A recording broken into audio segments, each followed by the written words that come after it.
Hey everybody, welcome to the Mana League. I'm John as always, and it's time for Crack-a-Pack number 41, and we're done with Battle for Zendikar. As you might have seen on Twitter, I've got some Oath of the Gatewatch packs. I've got 10 weeks worth of Crack-a-Packs ready to go, and this is going to be the first one. We're going to open this pack of Oath of the Gatewatch. We're going to go through all the cards in this pack, and we're going to see what we would take in a draft. Pack one, pick one. Please note, I've not drafted this set yet. My pick could be way off, but I've got two pre-releases under me. We'll see what this pack looks like, and we'll see what we think. For pack one, pick one, but let's open this up.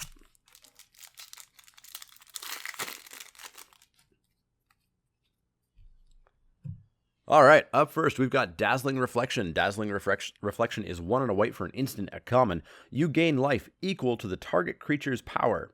The next time that creature would deal damage this turn, prevent that damage. Please read this the correct way. This doesn't save your creature unless you're casting this on the creature that's doing damage to it. It stops the damage that would be dealt by the creature, not dealt to the creature. That being said, this is like a personalized fog effect with some life gain and just not what I ever want to be doing. I never want to devote a card to this effect. I don't want to devote a card to an effect that stops all damage from happening. I sometimes will dedicate a card slot that prevents just my opponent's damage across the board. Doing it for one creature, not going to happen. Not a fan of Dazzling Reflection. Never going to be a first pick and rarely going to be a pick ever. Next up, we've got Slip Through Space. Slip Through Space is a single blue mana for a sorcery. It's got Devoid. Target creature can't be blocked this turn, and draw a card. Definitely read this correctly. I had an opponent cast this on my creatures saying they couldn't block, and I just now, reading this card carefully, realized that he was actually making it so my creatures could not be blocked.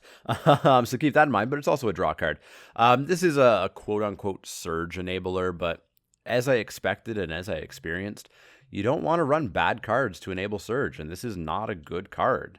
This is pretty mediocre. If you really need a 23rd card, sure, I guess, but not a great card, not first picking, and not picking very highly at all, or rarely playing. Next up, we've got Consuming Sinkhole. Consuming Sinkhole is 3 and a red for an instant. It's got Devoid. Choose one. Exile target land creature, which you're so rarely going to do in this format. Awaken is super rare, and there's some manlands at rare, but otherwise you're not going to be using it for that mode. So basically, this is Consuming Sinkhole deals 4 damage to target player for 4 mana at instant, and that's just not worth it. Cards that deal just damage to a player and don't do anything else, there's no option to do it to creatures, are just really bad. Do not first pick this. Do not play this. Maybe sideboard if for some reason you think your deck is going to stall out with them at 4 damage. But even then, keep it in the sideboard for awaken spells or manlands or things like that. But don't main deck it and don't waste a pick on it. Next up, we've got Pulse of Murasa. Pulse of Murasa is 2 and a green for an instant at common. Return target creature or land card from a graveyard to its owner's hand. You gain 6 life.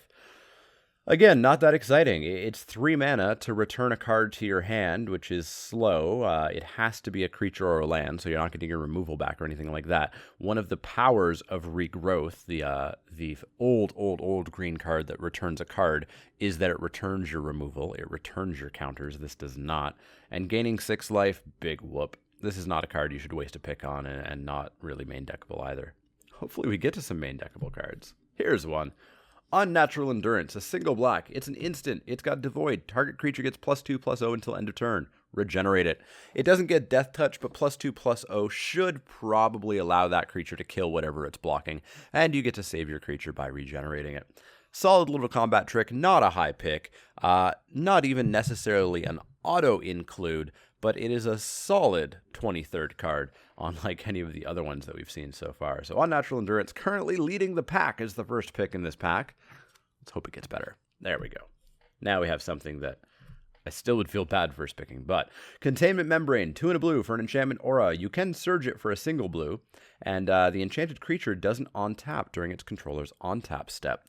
If you've watched my pre-release recap, you know that I was fine with this card. However, I found that a ton of the time that I had this in hand and wanted to cast it and had a juicy target for it, that target was never tapped when I wanted it to be, and it was such a pain.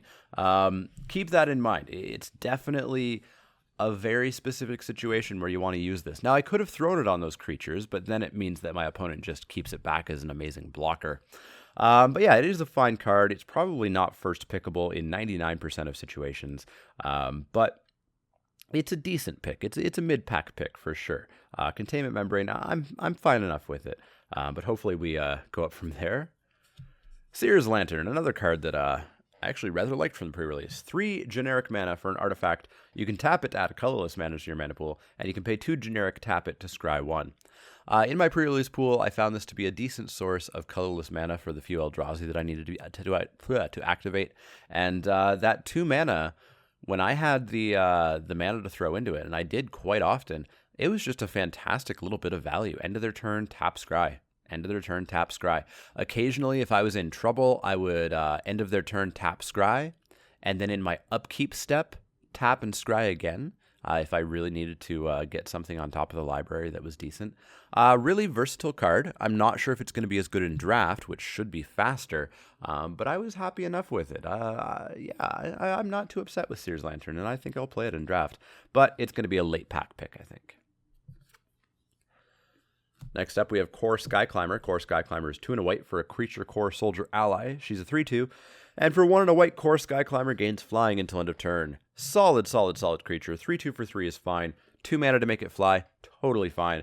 Very happy with this. I played Leaping Master quite a bit in Cons block, and I'll probably play a fair bit of Core Skyclimber. Not a first pick, but just a totally fine creature card for your white decks. I think this will be our last common. Vampire Envoy, 2 and a black for a creature Vampire Cleric ally. She's a 1/4, she has flying, and whenever Vampire Envoy becomes tapped, you gain a life. This is really handy. It blocks super well. If you can attack, you can get in for 1, and it's a 2-point life swing because you gain a life off of it. She combos really well with Cohort. Tapping her to gain a life in addition to an effect is really nice. She's just a solid card, but she is the second part of the combos. She's the second part of the life gain deck. She's the second part of the Cohort deck. She's what you want after you have those things. I would never take this with the assumption that you're going to get the Cohort cards, making her a pretty late mid-pack pick. Definitely not a first pick, but I am a fan of Vampire Envoy. She performed pretty well. At least I think it's a she. Pretty sure it's a she. Next up, we've got Cinder Hellion. Cinder Hellion is 4 and a red for a creature Hellion. It's a 4/4. It has trample. When it enters the battlefield, deal 2 damage to target opponent. I have not played with this yet. I've had it played against me, and it sucks just getting pinged for 2. It really hurts. It's really annoying to go, okay, well, I can't do anything about that 2 damage, so that happens, and now there's a 4/4 over there. It's a fine enough card. I don't think I would ever waste a high pick on it, but I'm pretty sure I would put them into my less aggressive red decks, kind of my red-green landfalls and things like that. All around fine card, just not really first pickable. On to the uncommons. We've got a Submerged Boneyard. Submerged Boneyard enters the battlefield tapped. It's a land, of course. Tap, add blue or black to your mana pool. Not going to first pick this ever. If you're in blue and you think you might go black, take it. If you're in black, you think you might go blue, take it. If you're in blue-black, take it. That's about all there is to say. There's not much else to say about dual lands. You take them if you need them. You don't if you don't. Next up, we've got Roiling Waters. Roiling Waters is 5 blue for a sorcery. Return up to 2 target creatures your opponent's control to their owner's hand. Target player draws 2 cards. Really solid card if you can get the 7 mana with double blue. It's just a huge swing to put 2 creatures back into their hands and draw 2 cards. You are tapping out almost definitely to cast this card. So those 2 cards that you draw, you're not going to get to play them, and your opponent's going to get to put one of those creatures back down that you bounced. So it's not the biggest tempo play in the world, but it is pretty solid, and it can win you the game if you just bounce their board and get in for lethal. A card to keep an eye on. It performed... But yeah, it performed better than I expected. I famously gave this an F in my set review, and that was way too harsh of me. And it won me some games, flat out won me some games in sealed. In draft, I think is a different story. I just don't know about 7, and I don't know about blue. I think it's going to be good. I just think there are going to be games where you lose because this is a card in your hand, and you can't get to 7 fast enough, or you can't get your double blue fast enough. But I'll keep an eye on this. I don't think it's first pickable, but we'll see. Our last uncommon, we have Immobilizer Eldrazi. Immobilizer Eldrazi is a 1 and a red creature Eldrazi drone. It's a 2/1, it's got Devoid, and for 2 and a colorless, each creature with toughness greater than its power can't block this turn. I had this in the pre-release. It underperformed. It was a 2/1 for 2, which was fine enough, but I don't think I ever used the ability.